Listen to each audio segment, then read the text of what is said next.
Olá, meu nome é Alan Antunes da Silva, sou acadêmico do curso de Educação Física da Faculdade São Francisco da Paraíba.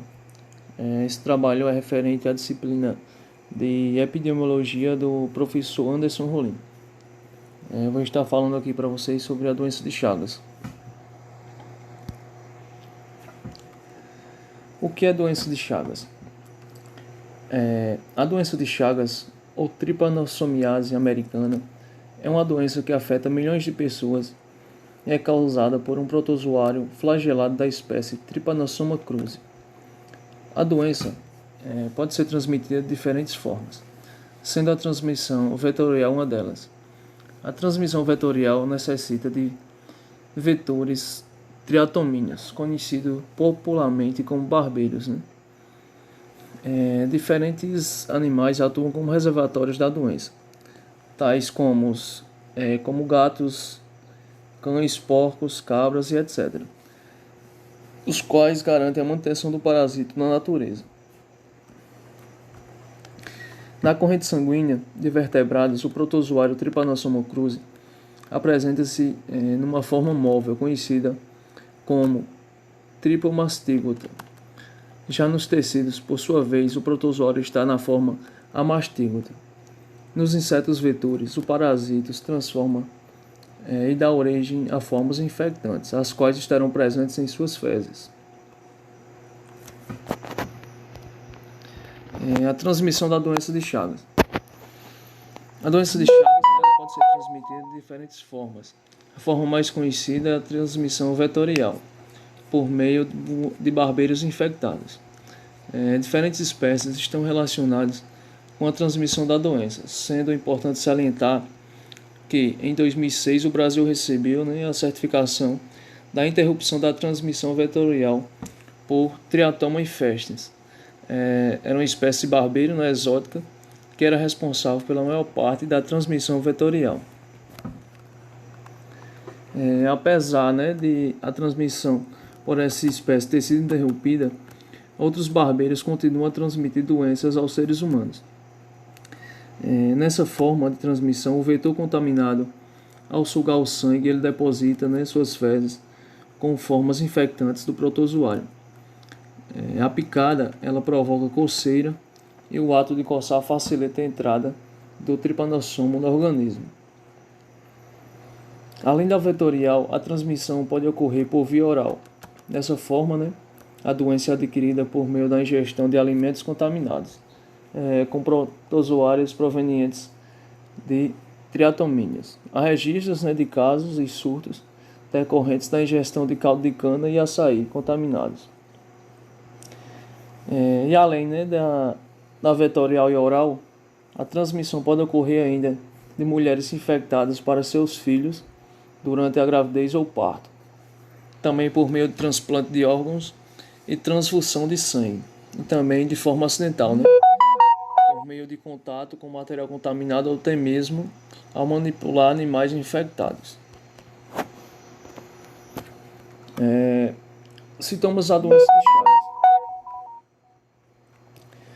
Chagas. O protozoário, após infectar o ser humano, circula na corrente sanguínea e pode acometer órgãos como o coração, esôfago e intestino. A doença de Chagas ela apresenta uma fase aguda e uma fase crônica. Na fase aguda, os sintomas podem ser mais leves e algumas pessoas podem ser assintomáticas.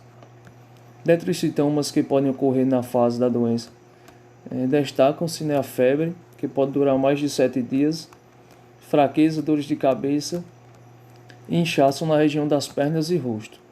Os sintomas podem desaparecer de maneira espontânea e evoluir para a fase crônica ou provocar formas agudas graves que podem levar à morte. A fase aguda da doença ela se caracteriza pela presença de grande quantidade de parasitos circulando na corrente sanguínea. Na fase crônica, a doença pode se manifestar nas formas indeterminada, cardíaca, digestiva ou cardiodigestiva. A forma indeterminada se caracteriza por paciente assintomático e sem sinais de comprometimento do sistema digestório ou cardiovascular. Na forma cardíaca, observa-se o comprometimento cardíaco, podendo evoluir para insuficiência cardíaca congestiva e miocardiopatia dilatada. Na forma digestiva, como o nome sugere, há o acometimento do aparelho digestório, provocando megacólon ou megaesôfago. A forma cardiogestiva é associada com o comprometimento cardíaco digestivo.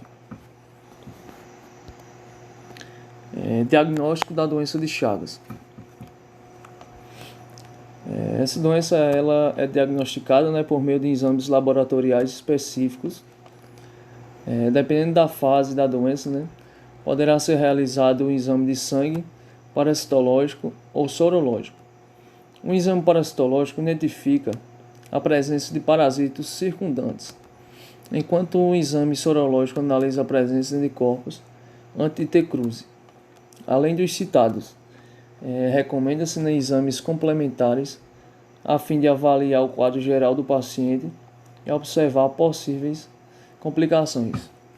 Quanto mais cedo for diagnosticado, né, mais chances de sucesso no tratamento. Tratamento da doença de Chagas. O tratamento da doença de Chagas, né, é feito baseado na fase em que a doença se apresenta e nas complicações decorrentes da infecção. Pessoas que apresentam a doença na fase aguda fazem uso do medicamento benzendazole, né, o qual é fornecido pelo Ministério da Saúde de maneira gratuita. O mesmo medicamento pode ser utilizado a depender da forma clínica da doença em pacientes crônicos.